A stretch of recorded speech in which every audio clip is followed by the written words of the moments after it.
Economic Times نے ایک بڑی انٹرسٹنگ خبر جو ہے وہ شیئر کی ہے کہ کیا امریکہ کا ایک جہاز جو ہے وہ پراسرار طور پہ کہیں غائب ہو گیا ہے۔ اس وقت سینٹکام کی جانب سے یا پینٹاگون کی جانب سے اس کے اوپر کوئی کامنٹری نہیں ہوئی ہے، یہ میں آپ کو بتا دوں، لیکن خبر کیا ہے وہ میں آپ کے ساتھ شیئر کر دیتا ہوں۔ امریکی فضائیہ کے دوسرے ٹینکر طیارے بوئنگ KC-46 پیگاسس کہاں ہے اور اس نے خلیج فارس کے اوپر ایمرجنسی کیوں ڈکلیئر کی؟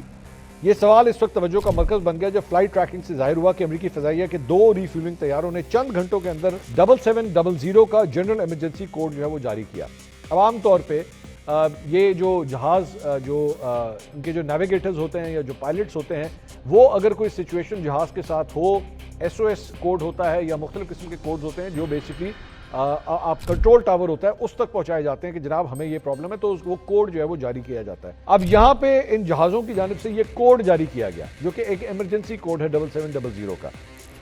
ایک ٹینکر آبِ ہرمز کے قریب ریڈار سے غائب ہو گیا جبکہ دوسرے ٹینکر نے ایمرجنسی کوڈ نشر کرنے کے بعد سعودی عرب کے اوپر مغرب کی سمت پرواز جاری رکھی۔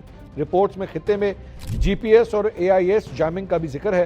حکام نے ابھی تک طیاروں کی حالت کی تصدیق نہیں کی ہے۔ اچھا، انہوں نے کوڈ دے دیے لیکن اس کے بعد یہ غائب ہو گئے، یہ ان کا پتہ نہیں ہے کہ کیا یہ کریش کر گئے یا یہ اپنی جو منزل تھی وہاں تک یہ لینڈ کر گئے یا نہیں کیے، اس کے بارے میں کچھ نہیں پتا۔ یہ واقعہ اس وقت شروع ہوا جب ایک امریکی KC-135R اسٹریٹو ٹینکر نے ایران کے قریب خلیج فارس کے اوپر 7700 کا ہنگامی سگنل نشر کیا۔ فلائٹ ٹریکنگ پلیٹ فارمز کے مطابق یہ طیارہ قطر کی طرف جا رہا تھا جب یہ سگنل ظاہر ہوا۔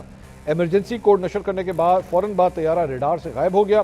اس کی آخری حالت تاحال نامعلوم ہے اور اس بات کی کوئی سرکاری تصدیق نہیں ہوئی کہ آیا طیارہ بحفاظت لینڈ کر گیا یا حادثے کا شکار ہوا۔ 2 گھنٹے بعد ایک اور ٹینکر طیارہ KC-46 پیگاسس نے بھی 7700 کا جنرل ایمرجنسی کوڈ نشر کیا۔ یہ طیارہ 17 گھنٹے سے زیادہ پہلے تل ابیب سے روانہ ہوا تھا، اسرائیل سے۔